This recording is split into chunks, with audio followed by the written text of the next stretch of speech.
Olá pessoal, tudo bem? Aqui é o professor Tom e hoje no nosso PodGel a gente vai falar sobre a mecanização do campo e a Revolução Verde. Vamos caracterizar aí de que forma a Revolução Verde e a mecanização do campo, a instituição de máquinas efetivamente no campo, impactaram o sistema agrário mundial e se efetivamente houve melhorias ou não, tá? Vamos lá? Então, o espaço rural, ele foi, de certa forma, uma das primeiras marcas do homem a partir da transformação do meio natural em espaço geográfico. A constituição da agricultura permitiu o surgimento, a consolidação das primeiras civilizações, assim como o desenvolvimento do comércio e das cidades. Então, a gente pode dizer que as sucessivas transformações técnicas do campo trazem diferentes efeitos sobre o contexto de funcionamento das sociedades. A gente pode dizer também que a mecanização do campo foi e é o processo de modernização das práticas agropecuárias, como a inserção de maquinários nos sistemas produtivos e de alta tecnologia para ampliar a produtividade ou a promoção de novas formas de desenvolvimento. Ao longo da história, destacaram-se dois processos de modernização do meio agrário.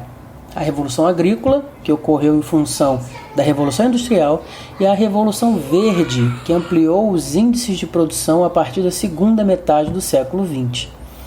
Entender os efeitos dessa mecanização do campo sobre o espaço geográfico e a composição da natureza nas sociedades é muito importante. Afinal de contas, a maior presença de maquinários altera a dinâmica de produção, interfere na presença de mão de obra no campo, modifica a relação entre o campo e a cidade e é capaz de alterar até mesmo o ritmo de expansão da urbanização.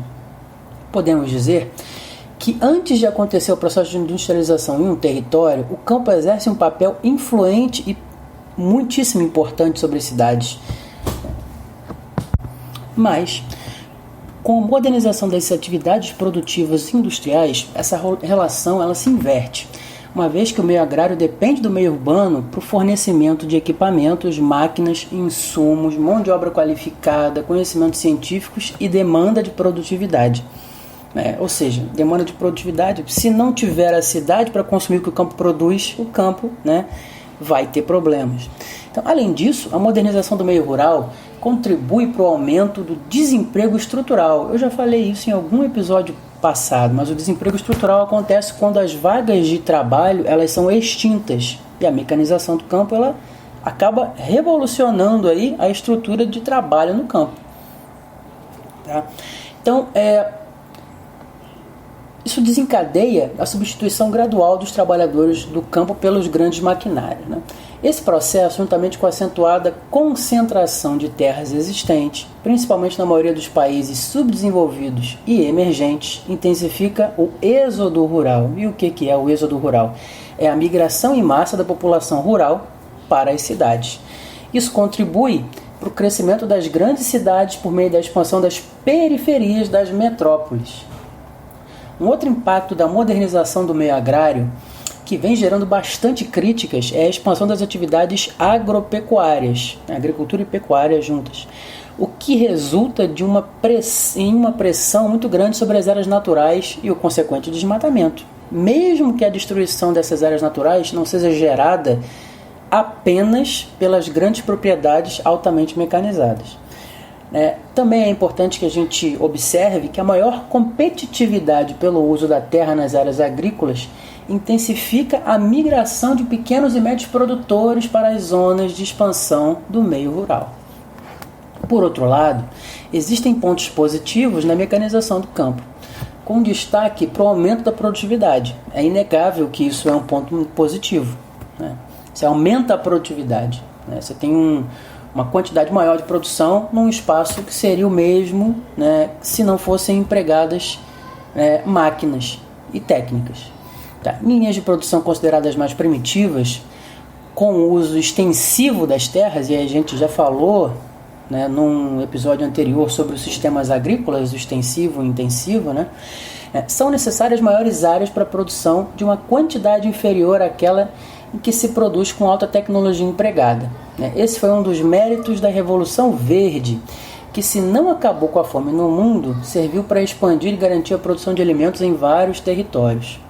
Além disso, com a produção mecanizada, os países conseguem melhorar a sua balança comercial, tanto pelo crescimento das exportações, quanto pela menor necessidade de importar determinadas matérias-primas. Agora, falando um pouquinho, especificamente sobre a Revolução Verde, que veio aí na esteira dessa mecanização do campo.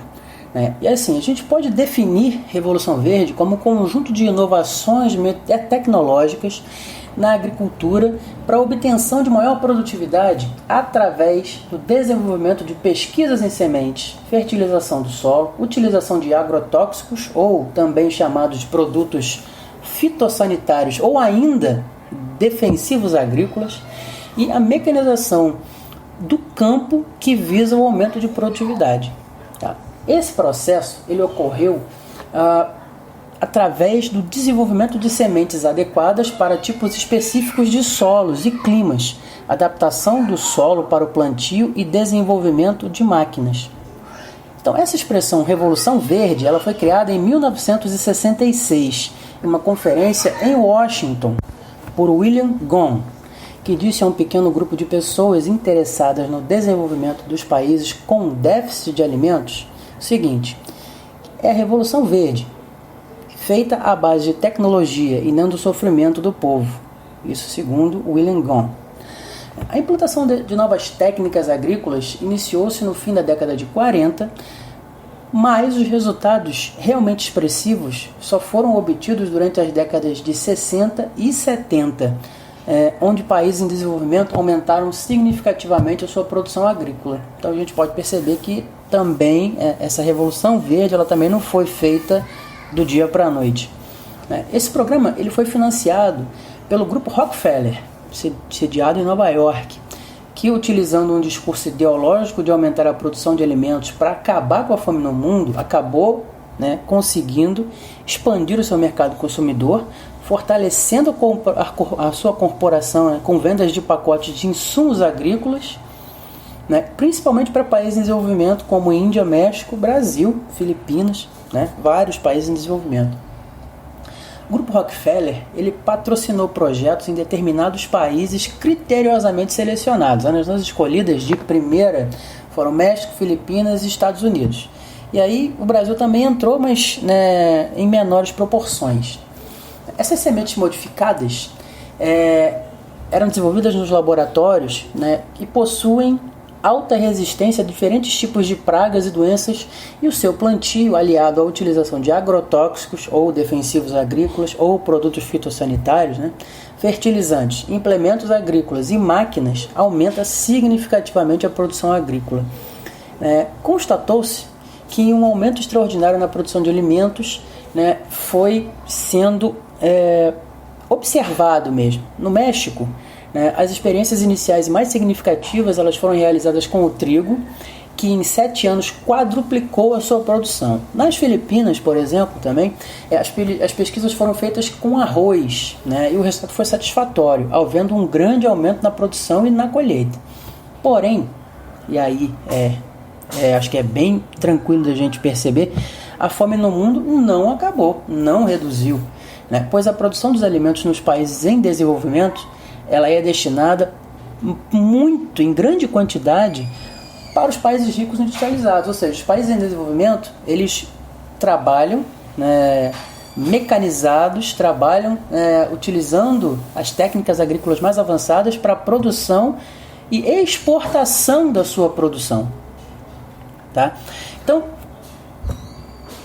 assim, a gente sabe então que a modernização do campo ela altera a estrutura agrária. Tá? Pequenos produtores que não conseguiram se adaptar às novas técnicas de produção não atingiram produtividade suficiente para competir com as grandes empresas agrícolas e se endividaram com empréstimos bancários solicitados para a mecanização das atividades, acabaram em grande quantidade, em grande parte, indo à falência, inclusive. Tá? Tendo que vender a sua propriedade para outros produtores. E aí você tem um acúmulo cada vez maior de terras, você tem uma concentração cada vez maior de terras.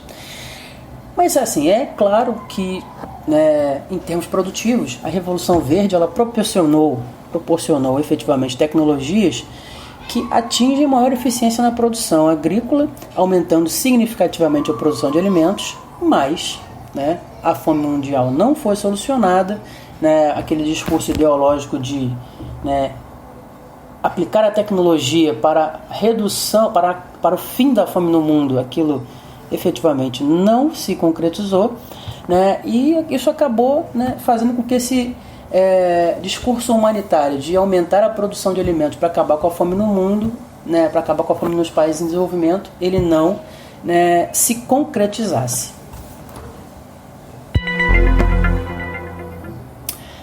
Então, pessoal, a gente meio caracterizou aqui a questão da mecanização do campo, falamos um pouco aqui sobre a Revolução Verde, né, e eu espero que tenha sido importante, né, ajude vocês efetivamente, né, a compreender um pouco mais. A gente está sempre aí pedindo, né, sugestões, feedback mesmo de vocês, sempre peço isso, né, e mais uma vez, então a gente chega ao final, me despeço aqui e abraço a todos, até o próximo episódio.